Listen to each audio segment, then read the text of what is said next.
Next topic है विराम चिन्ह। विराम चिन्ह का मतलब होता है, विराम का मतलब होता है रुकना, चिन्ह का मतलब कोई चिन्ह निशान। तो विराम क्या है, हम जब कोई बातचीत करते हैं, आपने देखा होगा कहीं कहीं जगह पर हम रुकते भी हैं, कहीं जगह पर ज़्यादा रुकते हैं, कहीं कम रुकते हैं। किसी किसी जगह पर हम प्रश्न वाले भाव करते हैं और किसी किसी जगह पर शोक वाले, अरे ओ, इस तरीके से। तो जहाँ पर रुका जाता है, ठहरा जाता है, कहाँ पर कौन सी जगह पर कौन से यूज में आते हैं ये चिन्ह, वो हम पढ़ेंगे। और कौन कौन से होते हैं, उनका प्रयोग कैसे करते हैं, वो हम इस टॉपिक में क्लियर करेंगे। विराम चिन्ह में कौन कौन से होते हैं, बहुत सारे। देखो सबसे पहले हम पढ़ेंगे पूर्ण विराम। पूर्ण विराम का निशान कैसे लगाते हैं, इस तरह से इसका निशान लगाते हैं। उसका प्रयोग कब करते हैं, जब बात पूरी खत्म हो जाती है, तब इसका हम प्रयोग करते हैं लास्ट में, वाक्य के बिल्कुल लास्ट में। वाक्य पूरा हो गया, राकेश विद्यालय गया, मोहन पढ़ रहा है, वाक्य पूरा हो गया तो हमने पूर्ण विराम लगा दिया। सेकंड है अल्प विराम। अल्प विराम जिसको हम कॉमा बोलते हैं, ज्यादातर अपन कॉमा ही बोलते हैं इसको, लेकिन इसको हिंदी में क्या बोलते हैं, अल्प विराम। इसका प्रयोग कब करते हैं, जब पढ़ते या बोलते समय हम थोड़ा सा रुकते हैं, थोड़ी देर रुकते हैं जरा सा, तब इसका प्रयोग हम करते हैं। जैसे कि देखिए हरीश, निधि और मनुमित्र हैं, तो हम थोड़ा सा रुके हरीश के बाद, फिर निधि बोला और मनु मित्र हैं। अमित, निधि और गौरव रामपुर गए। इस तरीके से जहाँ पर थोड़ा सा रुका जाता है, वहां पर अल्पविराम का प्रयोग होता है। और अर्धविराम, अर्धविराम का ये चिन्ह है, इस तरीके से लगाते हैं, पहले ऊपर बिंदु है और नीचे ये अल्पविराम है, तो ये क्या होगा, अर्धविराम। जहाँ पर अल्पविराम से थोड़ा सा ज्यादा रुकते हैं, वहां क्या होगा, अर्धविराम। जो काम मैं आज पूरा नहीं कर सकता हूँ, वह कल पूरा कर लूंगा। इस तरीके से अनिल घर गए और सो गए, किंतु खाना ना खा सके। तो इस तरीके से जहाँ पर हमें अल्पविराम से थोड़ा सा ज्यादा रुकना पड़ता है, वहां पर क्या आता है, अर्धविराम। इसके आगे और भी है। नेक्स्ट है प्रश्नवाचक चिन्ह। ये तो सिंपल है। प्रश्नवाचक चिन्ह में क्या होगा, वाक्य में जब प्रश्न पूछने का भाव होता है, तब लास्ट में क्या लग जाता है, प्रश्न सूचक या प्रश्नवाचक चिन्ह लग जाता है। जैसे तुम्हारा क्या नाम है, तुम कहाँ जा रहे हो, जिसमें प्रश्न बनता है, तो क्या आ जाएगा, प्रश्नवाचक या प्रश्न सूचक चिन्ह आ जाएगा। उसका चिन्ह इस तरह होता है। फिर है विस्मयादिबोधक चिन्ह। इसका चिन्ह इस तरह होता है। विस्मयादिबोधक में क्या होता है, जिसमें शोक, घृणा, आश्चर्य, हास्य का भाव प्रकट होता है, वहां पर विस्मयादिबोधक चिन्ह का प्रयोग करते हैं। जैसे कि देखिए छी, कितना गंदा है, अरे ये क्या हो गया, वाह ये तो बहुत सुंदर है। इस तरीके के जो शब्द आते हैं, उफ आ गया, अरे आ गया, इस तरीके के जो शब्द आएंगे, तो उन शब्द के बाद क्या लगेगा, ये लगेगा विस्मयादिबोधक चिन्ह। निर्देशक चिन्ह, जब हम किसी को निर्देश देते हैं, इसका प्रयोग वाक्यों तथा वाक्यांशों के बीच में किया जाता है, निर्देश के लिए किया जाता है। जैसे कि देखिए गांधी जी ने कहा, अपन इस तरीके से डैश लगा लेते हैं ना, इसको डैश बोलते हैं, यह लगा दिया। जानकी ने कहा, ये गमला मैंने तोड़ा, गांधी जी ने कहा, यहाँ लगा दिया। सदा अहिंसा का पालन करो। तो इस तरीके से इसको अपन क्या बोल देते हैं, डैश, लेकिन इसको हिंदी में क्या बोलेंगे, निर्देशक चिन्ह बोलते हैं। नेक्स्ट आगे और है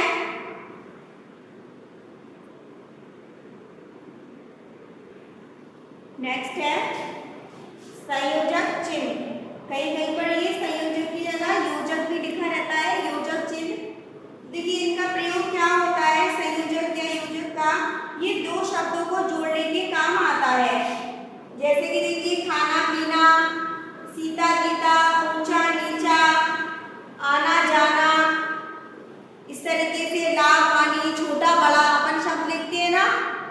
छोटा सा ही लगाते हैं। अपन वहाँ बड़ा डैश लगा रहे थे, इसमें लगा रहे थे निर्देशक में, इसमें क्या लगाएंगे, छोटा लगाएंगे, उससे छोटा। तो ये ऐसे बीच में यूज होता है, सीता गीता निर्देश शब्द होते हैं और विलोम शब्द में भी यूज हो जाता है बीच में। तो ये हो गया संयोजक चिन्ह। कोष्टक, कोष्टक इस तरह लगाते हैं। कोष्टक का प्रयोग कब करते हैं, वाक्य के बीच में या शब्दों को अर्थ प्रकट करने के लिए। जैसे कि राष्ट्रपिता का सभी सम्मान करते हैं। अब राष्ट्रपिता कौन है, तो उसको लिख दिया कोष्टक में गांधी जी। ऐसे ही सपोज यहाँ पर लिखा हुआ है धर्मराज, तो धर्मराज कौन है, यहाँ लिख देंगे अपन युधिष्ठिर।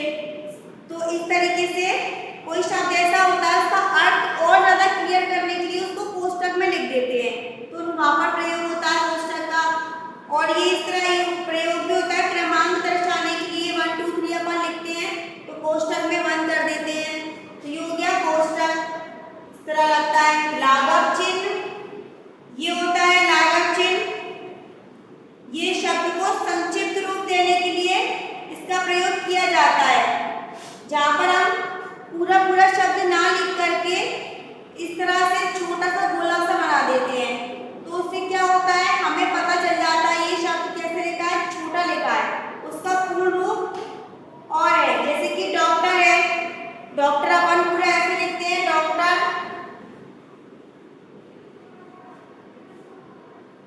तो अपन डॉक्टर को पूरा ना लिख करके डॉक्टर लिख दिया, फिर क्या लिख दिया अपन ने, लाघव चिन्ह लगा दिया। इसी तरह प्रोफेसर, प्रोफेसर के आगे लगा दिया, जिला के आगे लगा दिया, एमए बीए, इन सब के आगे इस तरह जो गोला लगा रहता है वो शब्द क्या है, शॉर्ट में लिख देते हैं, संक्षिप्त में लिख देते हैं। तो ये क्या लाघव चिन्ह। एक दो और रह गए हैं, वो और देख लेते हैं, ये लास्ट और रह गए हैं उद्धरण चिन्ह। उद्धरण चिन्ह क्या होता है, जब किसी की बात को ज्यों के त्यों रख देते हैं। अगर किसी व्यक्ति ने कोई बात कही है और हमें वो लिखना है, कोई चेंज नहीं करना, जैसा उसने कहा वैसा का वैसा ही लिखना है, तब इन चिन्हों का हम प्रयोग करते हैं और वो इस तरह लिखते हैं। जैसे कि 66 सा लगता है और ये 99 जैसा लगता है। तो अजय ने कहा मैं अवश्य ही खेलूंगा, हमने उसी लिख दिया, जैसा उसने बोला वैसा ही लिख दिया। शास्त्री जी ने कहा जय जवान जय किसान, तो इस तरह इनका प्रयोग करते हैं। लास्ट है उपनाम चिन्ह, इसका प्रयोग कैसे करते हैं, पहले देखिए इस तरह 2 बिंदु लगाते हैं इसका प्रयोग, और कब करते हैं, उदाहरण के लिए या निम्नांकित, जब अपन संकेत देते हैं, अपन बोलते हैं ना निम्नलिखित विशेषताएं या निम्नांकित है या उदाहरण, तो इस तरह 2 बिंदु अपन लगा देते हैं, निम्नलिखित हैं। या फिर कोई संवाद है, संवाद चल रहा है, संवाद लिख रहे हैं अपन, तो संवाद में लिख दीजिए सीमा करके लिख दिया, कल मैं तुम्हारे घर आऊंगी। ईश्वरता ने जवाब दिया परंतु कल तो मुझे उत्सव में जाना है, तो यहाँ लगा दिया। कभी कभी अपन क्या करते हैं, ये 2 बिंदु लगा करके इसका छोटा सा डैश और दे देते हैं, तो इसको बोलते हैं अपन विवरण चिन्ह। क्या बोलते हैं, विवरण चिन्ह। पर प्रयोग दोनों का सेम ही होता है। तो ये हो गया हमारे विराम चिन्ह कंप्लीट। कौन से चिन्ह का प्रयोग कहाँ करते हैं, कैसे करते हैं, ये क्लियर हो गया है। ये देखिए एक उदाहरण से तुमको समझा रही हूँ कि किस तरह अगर हम चिन्हों का प्रयोग नहीं करेंगे तो वाक्य क्या से क्या बन जाएगा। चिन्हों का प्रयोग करना जरूरी होता है, वरना वाक्य का अर्थ कुछ का कुछ निकलता है।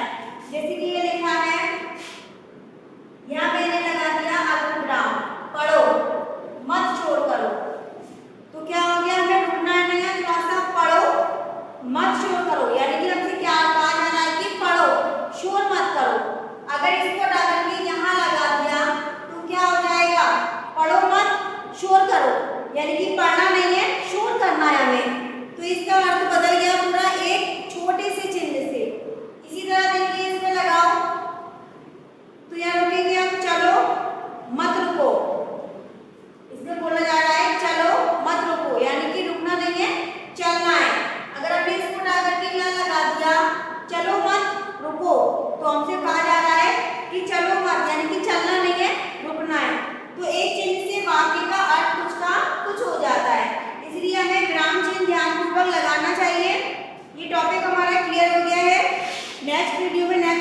पढ़ेंगे। Thank you.